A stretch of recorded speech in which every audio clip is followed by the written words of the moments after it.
ရှင် Beautiful Imperfections ရဲ့ episode 3 ကနေပြန်လည်ကြိုဆိုပါရပေါ့နော်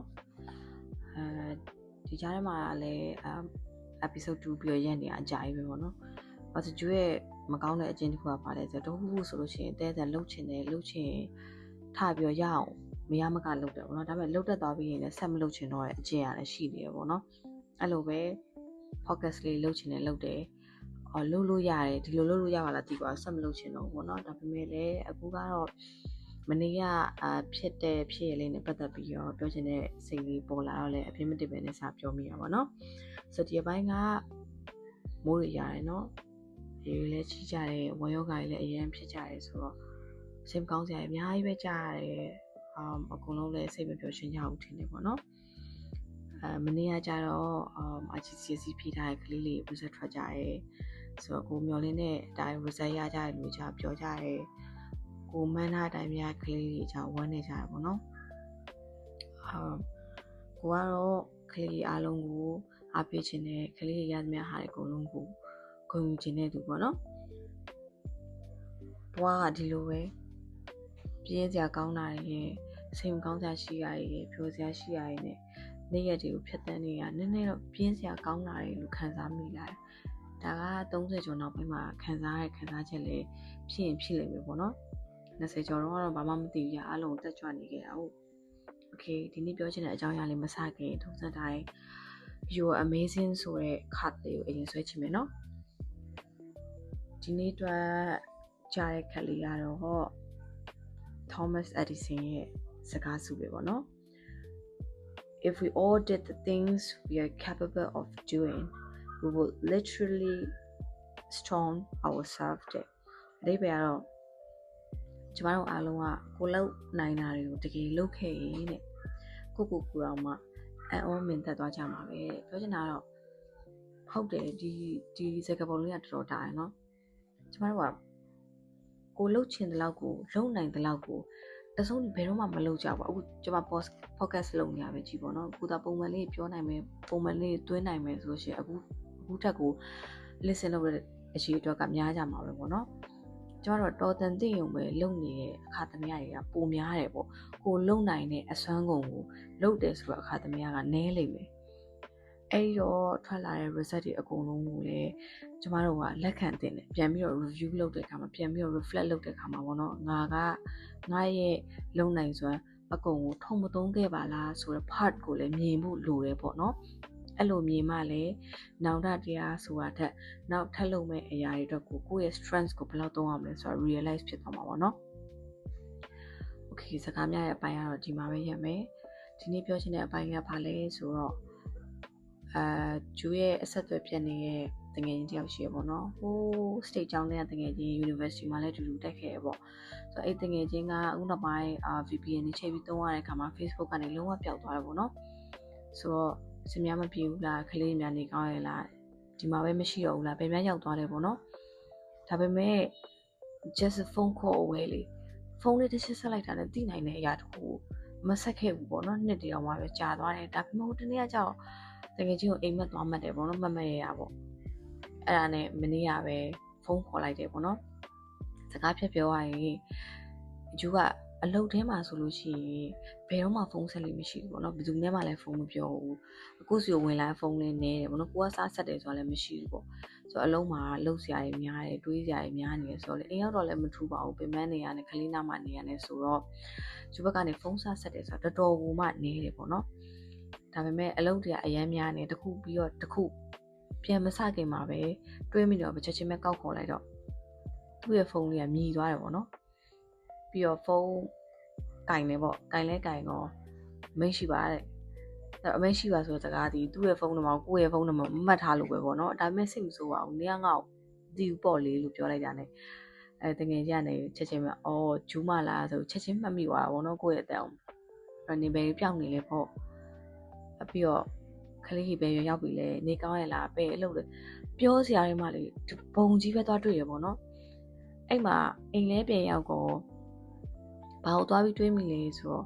ကျတော့ဒီခေတ်မှာ social media ကိုသုံးကြတယ်ပေါ့ အဲ့တော့လူတိုင်းရဲ့လက်ထဲမှာဖုန်းရှိရယ် internet ရှိရယ် wifi ရှိရယ်အိမ်မှာမရှိတဲ့ data နဲ့ဝယ်ပြီးတော့သုံးကြရပေါ့နော်အဲ့ဒီခါမှာဘာဖြစ်လာလဲဆိုတော့ကျမတို့ရဲ့နေ့စဉ်ဘဝတွေကအရန်ကိုမှ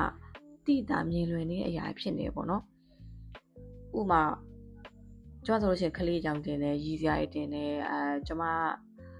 ပြောချင်တဲ့ဟာတွေရည်စရာတွေအတွေ့အကြုံတွေအဲ့လိုမျိုးရေးရပေါ့နော်အဲ့တော့မတွေ့ရကြတဲ့တကယ်ချင်းနဲ့တွေ့လေပြောစရာတကယ်တော့တိတ်မရှိနေပြန်ဘာဖြစ်လို့လဲဆိုတော့ I post daily လေသိလားဆိုတော့ Facebook ပေါ်မှာအများနဲ့တွေ့နေရတယ် but Facebook is just a Facebook အပြင်မှာတကယ်ချင်းအချင်းချင်းတွေ့ပြီးပြောရတဲ့နေရာတခုမဟုတ်ဘူးလीနော်ကိုချပြတဲ့လောက်ပဲမြင်ရတာကိုရေးနိုင်တဲ့လောက်ပဲကိုတင်တဲ့လောက်ပဲမြင်ရတာဟုတ်အဲ့မှာနည်းနည်းသွားပြီးစဉ်းစားမိရောနော်ခုနကကျမနဲ့မတွေ့ရကြတဲ့ social media မသုံးတဲ့ကျမတကယ်နဲ့ကျမပြောစရာအများကြီးပဲဒါပေမဲ့ကျန်တဲ့တကယ်ချင်းတွေကြတော့ဒီ social media ရဲ့ကြားခံလိုက်တဲ့အခါမှာကျမတို့တွေမှာစကားလုံးတွေနည်းသွားတယ်ဝမ်းသာစရာလေးတွေနည်းသွားတယ်ပပပြောရဲ့အရာလေးနည်းသွားတယ်ဆိုတော့တွားပြီးတော့မှတွေ့လိုက်တယ်ပေါ့နော်အဲ့တော့ back in the days ကိုပြန်ပြီးတော့စဉ်းစားကြည့်တော့လဲဘာလေးကိုတွားတွေ့လဲဆိုတော့ကျမ university တက်တော့ဆိုလို့ရှိရင်ကျွတ်တကုံ university မှာတက်တယ်ပေါ့နော်တက်တော့ဟိုကကျောင်းကိုအမြဲတမ်းတယောက်တည်းဘတ်စကားလည်းမစီရဘူးလူကြားလည်းမတော်ရဘူးเนาะအရန်လူကြောက်တယ်ဆိုတော့ university ကတငယ်ချင်းတွေကိုခေါ်ခိုင်းတယ်ပေါ့เนาะအဲ့ဒီခေတ်မှာ cellular phone ကိုတိတ်ကိုင်နေလို့မရှိသေးဘူးပေါ့เนาะဖုန်းတစ်လုံးအိတ်တုံးက15သိန်းတန်ခက်လောက်ထင်တယ်ဆိုတော့တော်ုံကျောင်းသားကဖုန်းကိုင်ဘူးပေါ့เนาะအဲ့တော့တကယ်ချင်းတွေကိုငါ့ကိုကြိုဖို့ငါ့ကိုခေါ်ဖို့ဆိုလို့ရှိရင်ကျတော့ဘတ်စကားမှတ်တိုင်ကနေပြီးတော့ဘယ်ချိန်မှတွေ့မယ်ဆိုပြီးတော့ကျောင်းမစင်းရင်လည်းကြိုချင်းရတယ်ပေါ့နော်ဥပမာငါမနက်9နာရီဆိုစောင့်နေမယ်ဆိုရင်အကျော်ရန်ကင်းမှနေရောတာမွေးရတငယ်ချင်းကဘတ်စကားပေါ်ကနေစီးလာပြီးကျကမှတ်တိုင်မှာ site ထိုးလာတဲ့ဘတ်စကားအကုန်လုံးမျောပြီးကြည့်ရတယ်ပေါ့ငါတငယ်ချင်းပါလားငါတငယ်ချင်းပါလားပေါ့နော်တငယ်ချင်းတွေကလည်းဘတ်စကားတစ်ဆင့်ကနေနောက်တစ်ဆင့်ပြောင်းပတ်စံထပ်ပေးရတယ်ဆိုတော့အဲ့တော့တက္ကသိုလ်ကျောင်းသားဘဝတည်တည်ရဲ့အတိုင်းပဲကန်တင်းမှာမူစားဖို့လဲလိုရဆိုတော့အဲ့တော့သူကဘတ်စကားအထက်ကနေပြီးတော့ကိုယ်မှတ်တိုင်မှာတွေ့ရတယ်ကိုပြီးတော့អော်ကြတော့ကျမကြီးတက်ခဲ့တော့ငါတို့ကားပေါ်မှာဆိုပြီးတော့ပေါ့နော်အဲ့လိုပဲတောင်းတာရောက်လို့ရှိရင်လည်းနောက်တငယ်ချင်းကြောက်တွေ့ရပေါ့နော်အဲ့တော့သူတို့ရဲ့အရင်ဘွားကအရင်ခေတ်တုန်းကပေါ့နော်အရန်ဒီချက်ပို့ပြီးပျော်ဖို့ကောင်းတယ်လို့သူတို့ကထင်တယ်